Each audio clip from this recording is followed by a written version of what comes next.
Hey there folks, Pliskin by 51mm. And since it's a mildly decent day out today, figured I'd do a video outside. Simply because it's too hot upstairs and I don't want to sweat. And I've been taking out trash and all that. So it just come to my attention that I have not done a 1 year in video on my M70 ZPAP. So I figured I would do that right now. I'm going to try and make it one take. Less editing on my part, but if I don't, I don't. So let's get started. Alright, so come back around. Here is my M70 ZPAP AK-47 or AKM, whichever you want to call it. I bought this rifle, as you all know, those of you who have been following my channel since I got this rifle. I mean, I know a lot of you have been following since long before that, like Andy Prairie Dog and Guns and Gears. You guys have been subscribed to me for years, but you all know when I bought the AK. Bought this August 2021 at the price of, I believe, $980, give or take. I kind of forget how much it was exactly. Not necessarily cheap.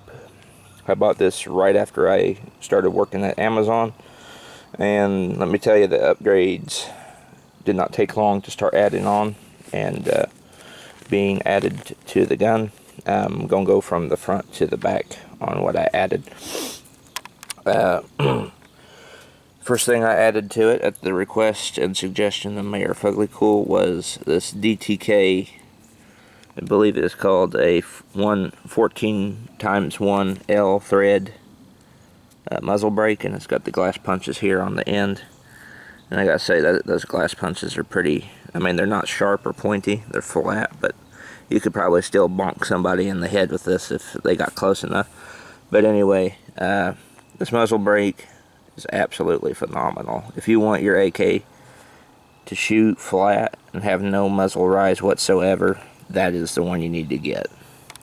Now, keep in mind, with the events going on in Eastern Europe and Russia, I don't know if you'll be able to get this particular one, but I'm sure there's a market somewhere or a company that sells one just like this with the same ports on the top and the sides that would probably do the same thing for your AK. Because I went to eBay and looked at Zentco stuff, and they're all sold out on everything, even their purse. So that's kind of disheartening. Moving back, of course, I've painted the rifle. As you can see, it came black. It did come with this stock here, and I'll get to it in a minute. It came with this, I believe it's a US Palm pistol grip. That thing's pretty nice. And it came with this wood handguard and the M-Lock tri-rail. The rails I added later. The rails were the second thing that I did add to this M70. These burnt bronze rails. I gotta say, they come loose after a while, but they still hold on pretty good. They look pretty good as well, and it made adding attachments pretty good and pretty easy. Bought these off of Amazon. They're like cheap generic rails. I think they're for like an airsoft gun, but I have no real intention to change them. I mean, I have entertained the idea of getting a actual Picatinny tri-rail down here. Maybe get one that comes up here like this. I'm thinking about it, I don't know, but so far this has been doing good. The second item that I purchased was the Burst 4. I'll go ahead and turn that on. I believe the beam, yeah, the beam's right there. I really need to do a night test between my purses. Of course, as you know, the purse is a Russian laser, come from Zentco, and the controls on it are as follows. You got K, the Russian word K meaning red. Well, it's a Russian letter, but that means red. And then you got NK, which is night vision, but I don't currently have any night vision, so I've not been able to test the night vision function out on my purse. You can increase the brightness of the laser here and here. You can turn the laser on with this button here, like so. Same with on the back. Turn it off. and I've got it slaved to a pressure pad on the other side of the rifle. So the burst on this gun has been a good addition, because with this one I zeroed the laser to the front post on the irons, so pretty much wherever the laser goes, the bullet goes. And I have done several tests at the range standing offhand with just the laser, aiming with just the laser, holding the rifle off to kind of like a pivot in my shoulder, and it's very accurate. The bullets go right where the red dot goes. It's pretty amazing, and for this rifle setup, that's pretty badass, because the AK's, this one isn't really that heavy, and the Purst isn't that much of a heavy laser system anyway, so it works pretty damn good. Let me turn it around here. Set the camera up. That way, I know this is kind of a pain, but that way I can keep it rolling and not turn it off, because I want to do as least amount of editing as I can. Just do it one take. Alright, so oh, my tripod acted stupid here. Alright, so this is a M600B Surefire clone, suggested to me by Robert Fisher. He's a good buddy. He's been watching me for a long time as well. And this, while not being an actual Surefire flashlight, works pretty damn good. I mean, that's the brightness. So it has a lot of lumens. It's got a really good output, decent for what I'm doing. I don't do a whole lot of night stuff anyway, but the light's good for in case you need to. I really do need to get out and shoot more at nighttime, get used to it. But until then, I've got the flashlight on here and had no issues with the M600B, and on the M70 ZPAP it works pretty damn good. I've got it right there where my thumb can come up between the Purst pressure pad and the flashlight, so that way it's all within reach, because I can go from like this grip to this and then back around. And the foregrip is just a standard, I believe, Magpul foregrip, nothing too fancy, just your basic foregrip, and it gets the job done. Easy peasy lemon squeezy.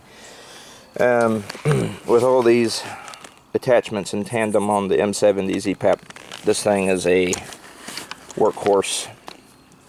I mean, none of the weight of them detracts to it, because this rifle's pretty well balanced all the way through, and these attachments help greatly, especially the laser, like I said, shooting offhand, and that's just helped the M70, my particular M70 as a whole, because it makes shooting it offhand, and of course if I ever had to shooting it at night, easy as well. Make it very easy and practical. But no, what I'm getting at though is none of the attachments detract from the M70 ZPAP.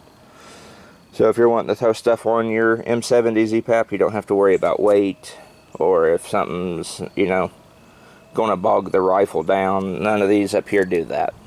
They all help and add to it. It makes the rifle a better, more modern setup for whatever use you need it to go through, if that makes sense. You know, set your rifles up how you want, but what I'm getting at is adding stuff to it doesn't detract any. Alright, going back.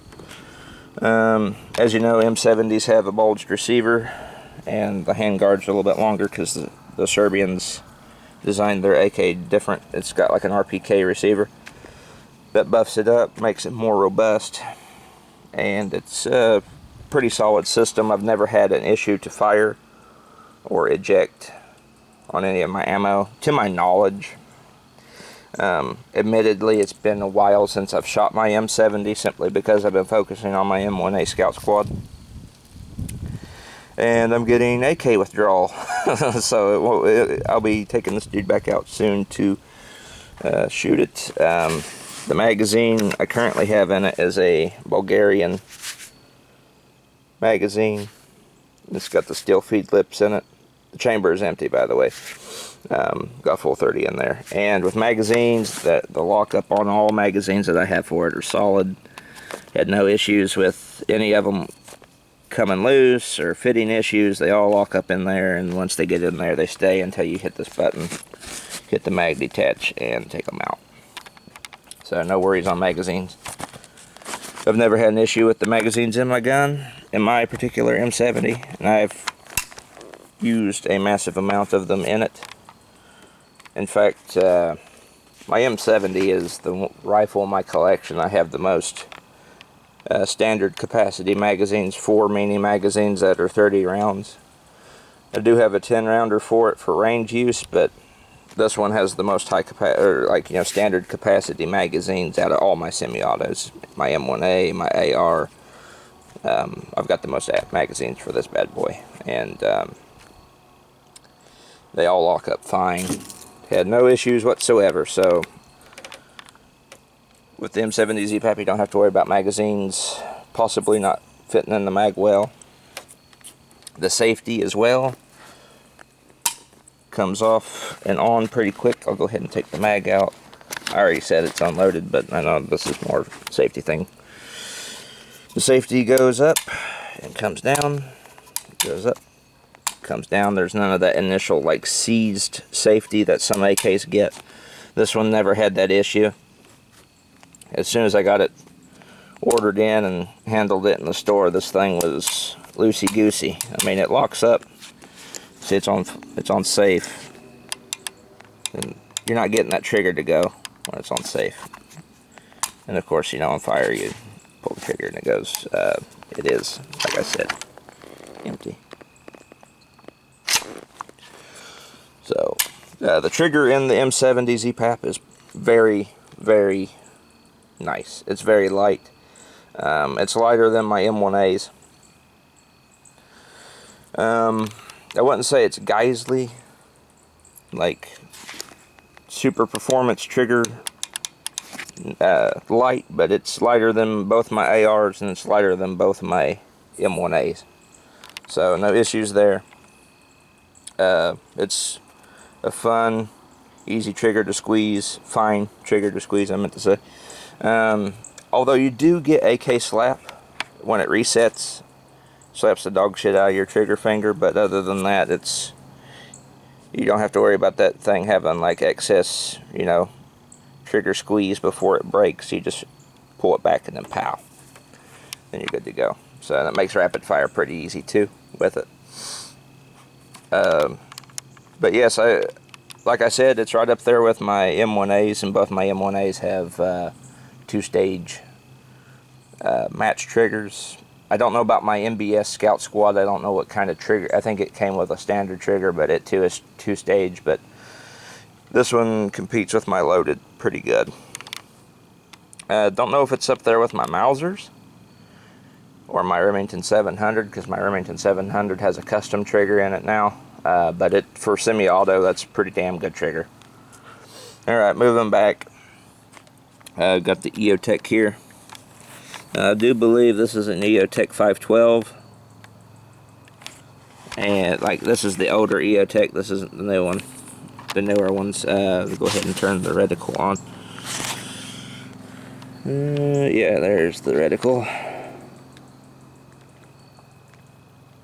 And it's at full brightness right now. But this EOTech on this particular AK, this thing hood 0, like you wouldn't believe. There, I turned it off. But I'm able to hit targets out to 100 yards pretty easy with the EOTech on with the AK. This is, I believe, the 3 MOA EOTech. It's got the 3 MOA reticle in it. I could be getting it confused with my Vortex Venom 3 MOA that I got on my M1A Scout Squad. Point is, I'll go ahead and turn it on again. You put that little red dot that's there in the middle. Let me lower the brightness. And bump it back up a little bit. You put a a target there and that little dot there in the middle, and squeeze the trigger, the bullet's going right where that little dot is once you get it zeroed. So no worries about that. The EOTech does not detract from the M70 either. Let me make sure I turn that off. You gotta press both of these buttons at the same time to turn the EOTech off. There it goes. Mosquitoes are trying to eat my face.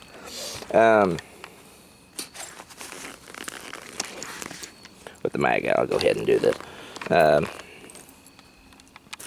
The scope mount I have on my M70 is the one that Zastava sells. It's the M70 ZPAP scope mount. Now this thing is pretty simple to put on. You just slide it on, and then there's a tensioner down here, a screw that tensions up the screw, like it's spring captured. You tighten that up, and then this dude on here is rock solid. It don't lose zero, it don't walk off. That dude's on there. So between the EOTech and this scope mount on this particular M70, you're good to go. And then moving back to the back of my particular M70. I forget the name of this stock. It's got a symbol right here. I keep tripping over the paint can. There we go. It's got a symbol right here. And I can't remember who makes it, but it's got this shield here. But this came with my M70. Part of the reason why when I bought my M70, I thought it was one somebody had previously owned. I thought it was used. And I did say I will take back what I said. I thought I ordered it in. I didn't. It was actually on the shelf at a gun store.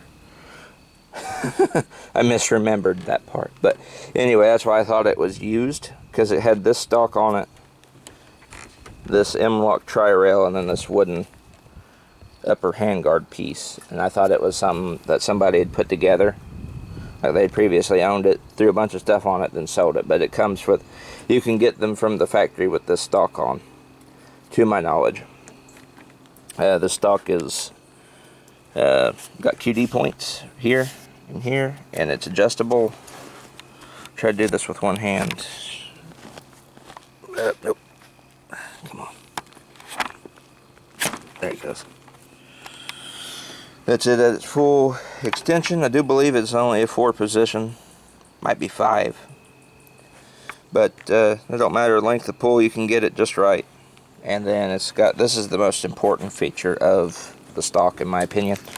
And I wish more guns, rifles would come to the market when you buy them.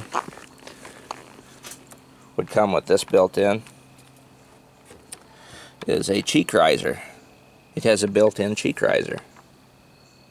So it's that makes using the EOTech very easy, or any other optic, because you can literally just bring this up as high as you need to see through the optic that you mount on the gun. This is a good addition to the M70, or any AK really, because kind of like the M1A, some scope mount, not all scope mounts for the AK are the same, and some of them you get could be really high, and that would make your optic higher. And if you just got like a regular AK buttstock on there, you may need to add it like a cheek riser. But this stock eliminates that, because you just push a button and then bring this piece up as much as you need to. So I wish more rifles, particularly M1As, would come with something like this. Just as simple as this, like a notch system, where it's got the piece that comes up, it's notched, and it's got a release button right here, or a release and lock button. That's all it would need.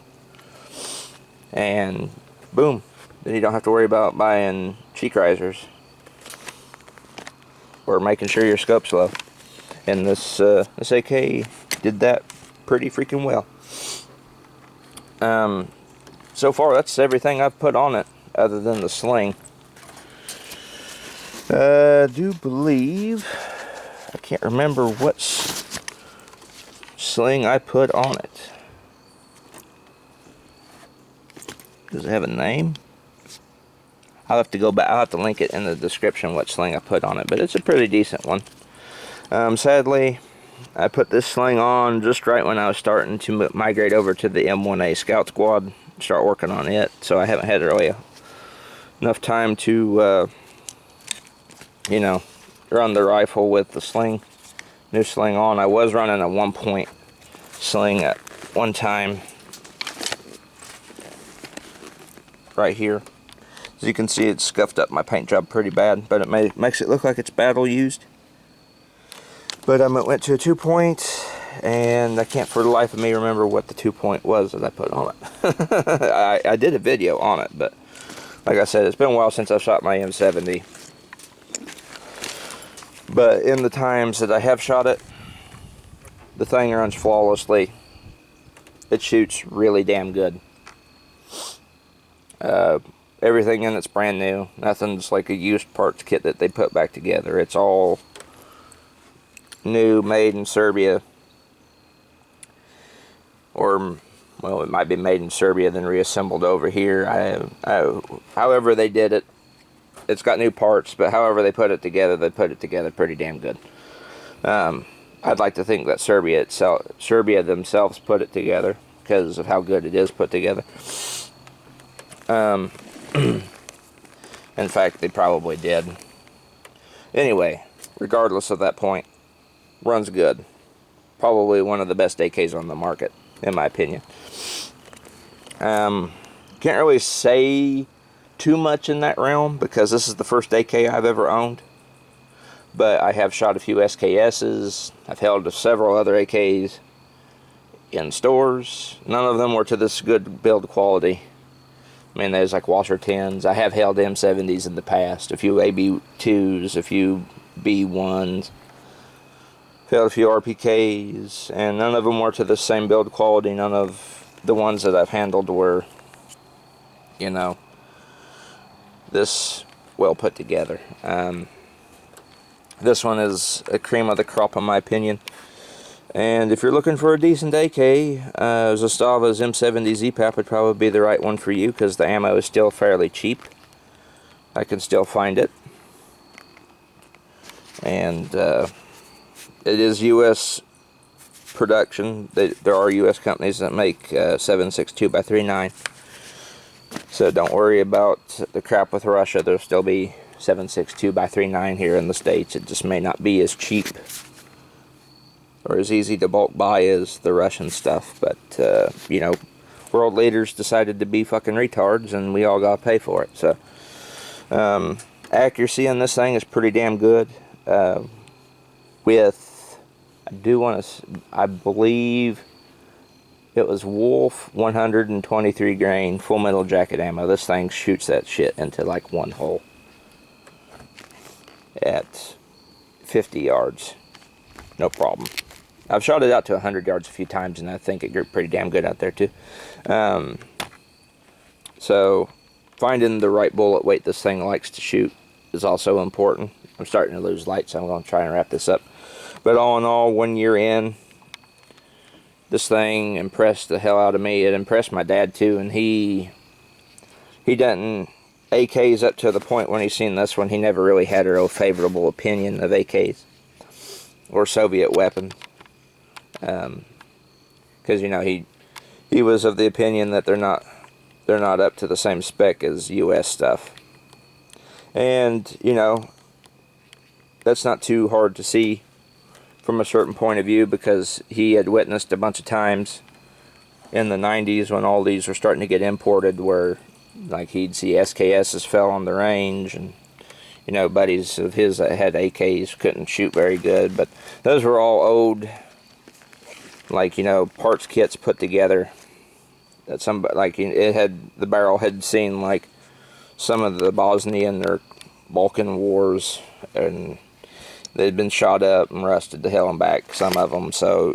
the early cream of the crop export rifles to the U.S. after the fall of the Soviet Union, probably, now I can't say all of them, but there were probably a few that were not up to spec or to the same quality as this. So his opinion on them wasn't that far-fetched. But after he saw this one, he's like, oh man, that's a pretty damn good rifle. So the newer ones, new AKs, are pretty damn good. and I've had no issues with this one. But like I said, here in the last couple of months, the last time I shot this bad boy was like in May. It was either late May or early June. And then I kind of put him up, cleaned him and then put him up and started working on other guns. So, admittedly, I have not shot my M70 in a while, and I'm starting to get AK withdrawals. Because I finished up my M1A basically, other than adding the scope mount on it, the M1A Scout Squad. Or M14A3 as I've so lovingly dubbed it, just for shits and giggles. But I'm going through AK withdrawals, and I'll be taking this bad boy out to shoot here soon. I was going to take it out this weekend, but things came up, and everybody was tired because everybody had a crazy work week. This work this week felt like fucking hell. I don't know why, but it's like I couldn't get enough sleep. I think that was because when I got home one night, I literally could not fall asleep till like 12 in the afternoon, and I only got like 5 hours of sleep, and that set the tone for the rest of the week, and it was hell. It was hell. So next weekend, I'll definitely be taking this bad boy out, and the M1A Scout Squad, and have some fun plinking. So stay tuned, guys. There'll be more AK videos coming soon. Just because I put him back in storage for a little bit doesn't mean I gave up on him. He's still around. He's still going to be fired, and maybe possibly add some more upgrades to him as I go. So stay tuned, guys. It's been Pliskin by 51mm. I'll catch you all in the next video. Peace.